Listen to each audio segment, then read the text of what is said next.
Hello दोस्तों, good morning. I hope आप बहुत अच्छे होंगे।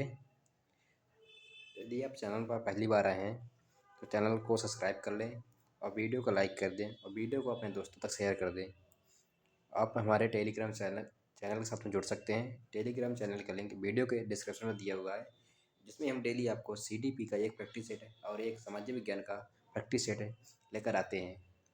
हम ऐसे प्रैक्टिस सेट आते हैं जिससे कि आपको सीडीपी के क्वेश्चन जो पेपर में आएंगे, यहाँ सीधे ही उसी प्रकार के आपको क्वेश्चन देने का प्रयास करते हैं और यहाँ तक प्रयास करते हैं कि आपको क्वेश्चन अधिकतर प्रैक्टिस सेट से ही मिल जाए। बिना टाइम ख़राब किए सबसे जो इस समय ज़रूरी है, समय को ध्यान में रखते हुए चलिए तो हम चलते हैं क्वेश्चन पर।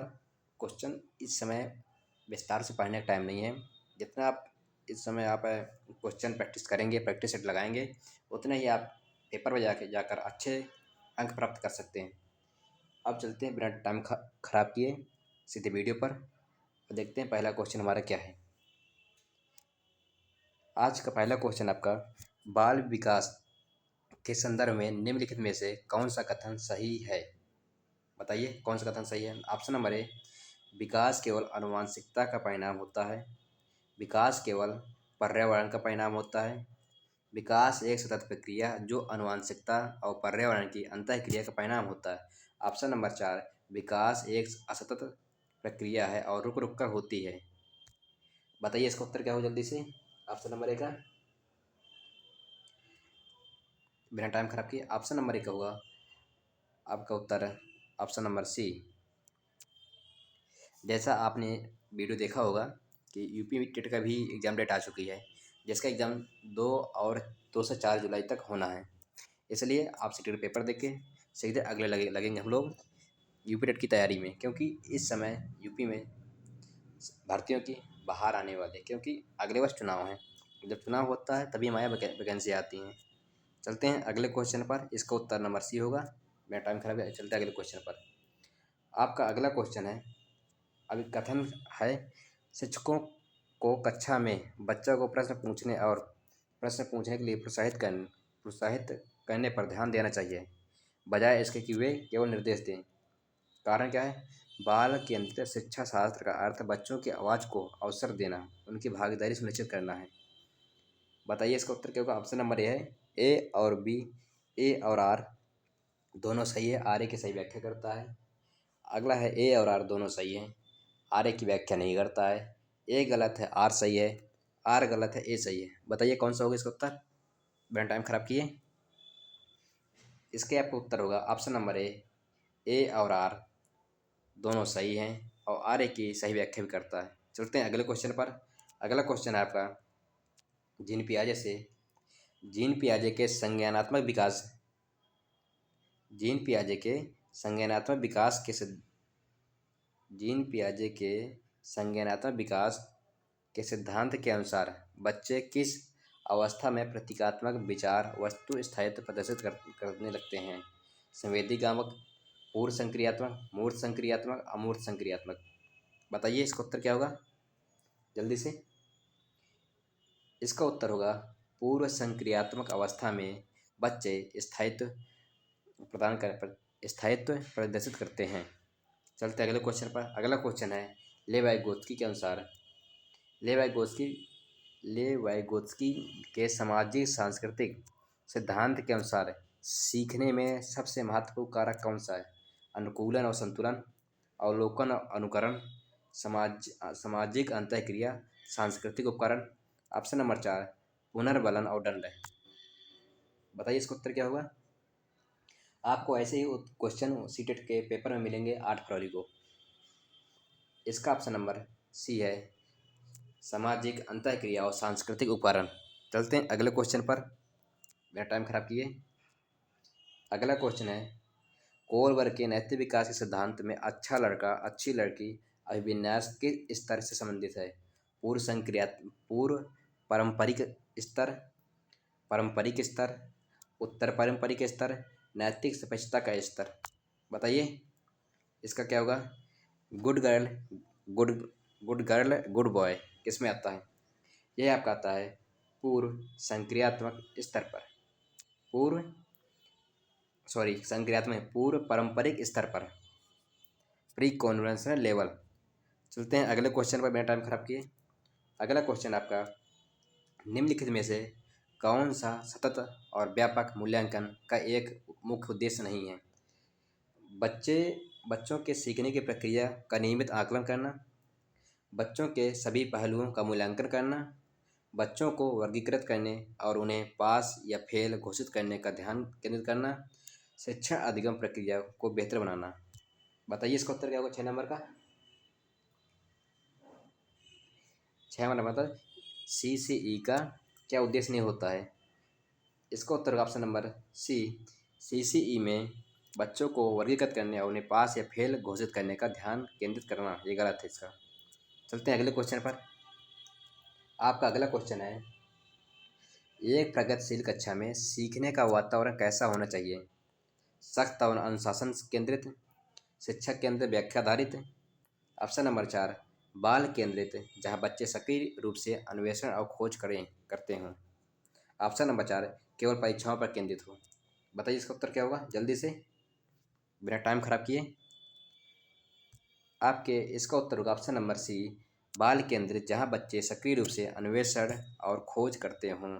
चलते हैं अगले क्वेश्चन पर। अगला क्वेश्चन है, व्यक्तिगत भिन्नताओं को समझने के लिए एक शिक्षक को क्या करना चाहिए? सभी बच्चों को एक ही तरीके से पढ़ाना चाहिए, बच्चों को उनकी योग्यता के आधार पर समूह में बांटना चाहिए, बच्चों की पृष्ठभूमि, सीखने की शैली, आवश्यकताओं पर ध्यान देना चाहिए। ऑप्शन नंबर डी, केवल उन बच्चों पर ध्यान केंद्रित करना चाहिए जो अकादमिक रूप से मजबूत हैं। बताइए इसका उत्तर क्या होगा? 8वें का, 8वें का होगा, बच्चों की पृष्ठभूमि, सीखने की शैली और आवश्यकताओं पर ध्यान देना चाहिए। चलते हैं अगले क्वेश्चन पर। अगला क्वेश्चन 9 नंबर हमारा, समावेशी शिक्षा का अर्थ क्या है? विशेष बच्चों को अलग स्कूल में पढ़ाना।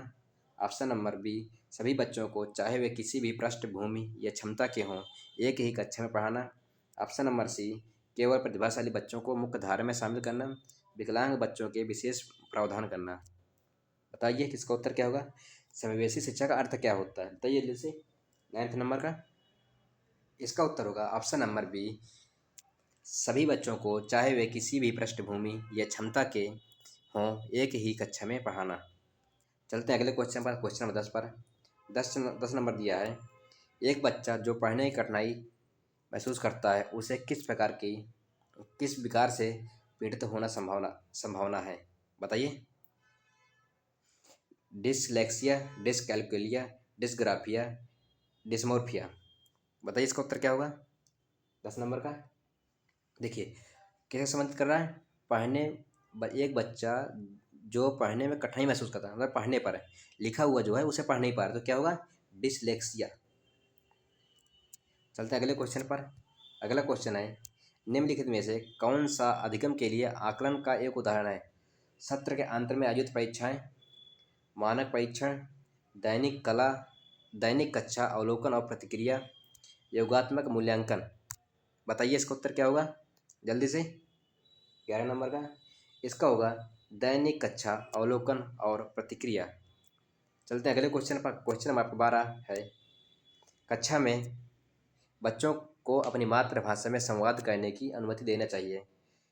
कारण क्या है इसका? बच्चे अपनी मातृभाषा में अच्छी तरह से सीखते हैं और यह उन्हें आत्म सम्मान को बढ़ावा देते हैं। बताइए इसका उत्तर क्या होगा? जल्दी से बताइए। अब क्वेश्चन नंबर 12 का उत्तर क्या होगा? यदि आपने अभी तक वीडियो को देख लिया है तो वीडियो को जरूर लाइक करें और चैनल को जरूर सब्सक्राइब करें, जिससे कि हमारे आने वाले वीडियो आपको पास तुरंत पहुंच जाए।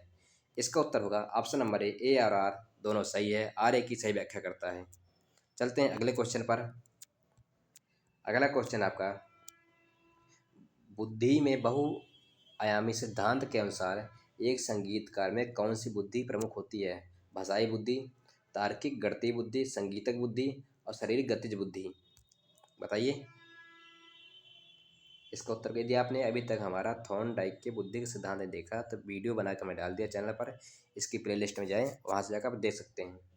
इसका उत्तर होगा संगीत बुद्धि। चलते हैं अगले क्वेश्चन पर। अगला क्वेश्चन है 14 नंबर, बाल केंद्रित शिक्षा शास्त्र में शिक्षक की भूमिका क्या है? ज्ञान का एकमात्र स्रोत होना, बच्चों के लिए सीखने के अवसर प्रदान करना, उन्हें सुविधा प्रदान करना, बच्चों को अनुशासित करना, सभी निर्णय अकेले लेना। बताइए इसका उत्तर क्या होगा? इसका उत्तर होगा बच्चों के लिए सीखने के अवसर प्रदान करना और उन्हें सुविधा प्रदान करना। चलते हैं अगले क्वेश्चन पर, क्वेश्चन नंबर 15 पर। क्वेश्चन नंबर 15 कह रहा है, विकास के सिद्धांतों के अनुसार विकास कैसे होता है? सिर से पैर की ओर और केंद्र से परिधि की ओर, पैर से सिर की ओर, परिधि से केंद्र की ओर, अनियमित से अप्रत्याशित, केवल मात्रात्मक। बताइए इसका। यदि आप हमें विकास का सिद्धांत देखा होगा तो आप इसका भी उत्तर आसानी से दे सकते हैं। इसका उत्तर होगा ऑप्शन नंबर ए, सिर से पैर की ओर और केंद्र से परिधि की ओर। चलते हैं अगले क्वेश्चन पर, क्वेश्चन नंबर 16। क्वेश्चन नंबर 16 कहता है, निम्नलिखित में से कौन सा कारक बच्चों के सीखने को प्रभावित करता है? बच्चों की रुचि, बच्चों की तत्परता, सीखने का माहौल, उपरोक्त में से सभी। बताइए इसका उत्तर क्या होगा? इसका उत्तर होगा उपरोक्त में से सभी। चलते हैं अगले क्वेश्चन पर, क्वेश्चन नंबर 17 पर। क्वेश्चन 17 है, एक प्रभावी शिक्षक वह है जो हमेशा बच्चों को नोट्स लिखवाता है। ऑप्शन नंबर बी, बच्चों को सक्रिय रूप से सोचने, समस्या हल करने के लिए प्रेरित करता है, केवल पाठ्य पुस्तक पर निर्भर होता है। चौथा नंबर इसका ऑप्शन में है, कक्षा में चुप्पी बनाए रखता है। बताइए इसका उत्तर क्या होगा? इसका उत्तर होगा ऑप्शन नंबर ए, इसका उत्तर होगा ऑप्शन नंबर बी, बच्चों को सक्रिय रूप से सोचने और समस्याएं हल करने के लिए प्रेरित करता है। चलते हैं क्वेश्चन नंबर 18 पर। क्वेश्चन नंबर 18 है, लिंग एक है, जैविक संरचना है, सामाजिक संरचना है, जन्मजात विशेषता है, अनुवांशिक अनुवांशिक वातावरण है। बताइए क्या है इसका उत्तर 18 का? लिंग एक, जेंडर जो है यह एक सामाजिक संरचना है। चलते हैं अगले क्वेश्चन पर। क्वेश्चन नंबर 19 है आपका, एक बच्चे में रचनात्मकता को बढ़ावा देने के लिए शिक्षक को क्या करना चाहिए?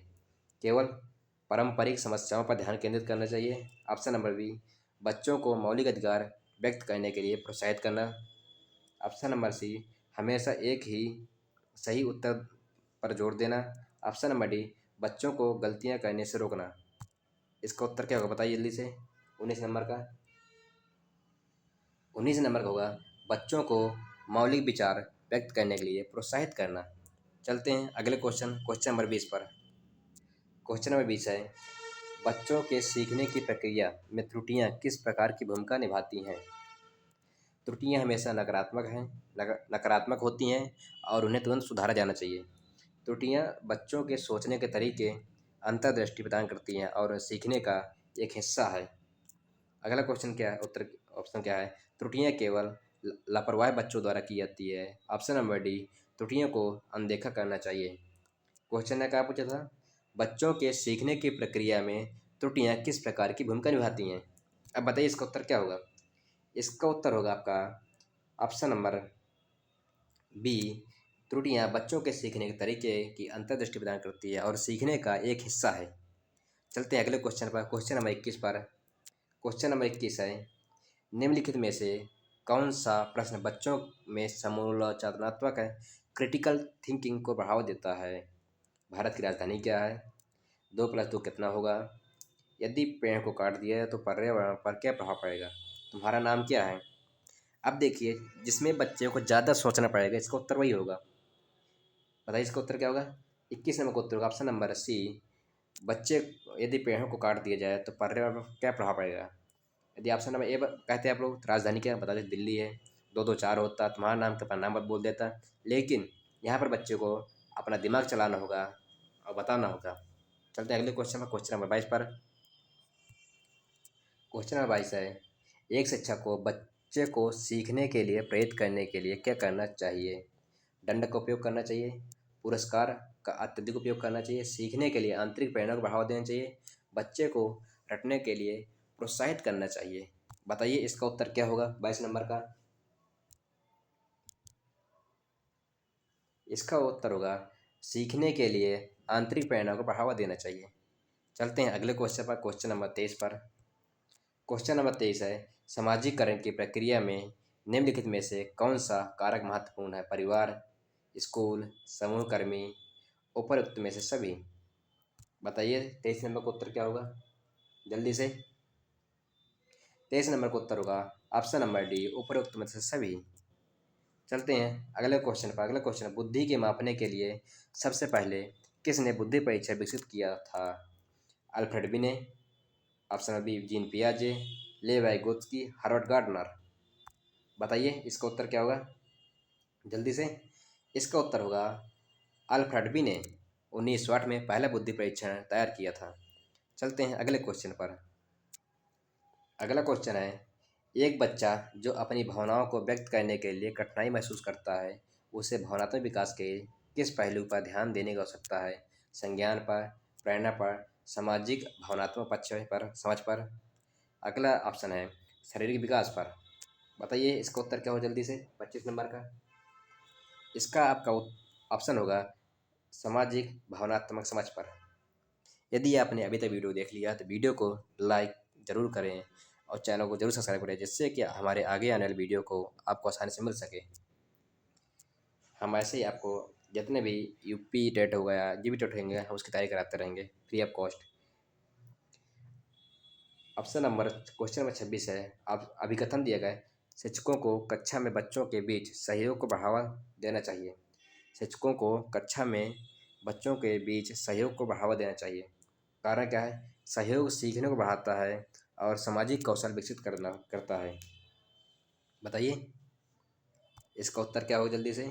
इसका उत्तर होगा ऑप्शन नंबर ए और आर दोनों सही है। आर ए की सही व्याख्या करता है। चलते हैं अगले क्वेश्चन पर। अगला क्वेश्चन आपका क्वेश्चन नंबर 27, निम्नलिखित में से कौन सा प्रतिभाशाली शिक्षा का सिद्धांत नहीं है? बच्चे सक्रिय अन्वेषण होते हैं, सीखना अनुभवजन्य होता है, सीखना केवल पाठ्य पुस्तकों से होता है, बच्चे अपनी गति से सीखते हैं। बताइए इसका उत्तर क्या होगा 27 नंबर का। इसका उत्तर होगा ऑप्शन नंबर सी, सीखना केवल पाठ्य पुस्तकों से होता है। इसमें क्या पूछा गया था क्वेश्चन देख लिए, प्रगतिशील शिक्षा का सिद्धांत नहीं है। ठीक, इसके लिए इसका उत्तर क्या होगा ऑप्शन नंबर सी। चलते हैं 28 नंबर क्वेश्चन पर। एक शिक्षक जो समावेशी कक्षा में पढ़ा रहा है उसे क्या करना चाहिए? सभी बच्चों को एक ही तरीके से पढ़ाना चाहिए।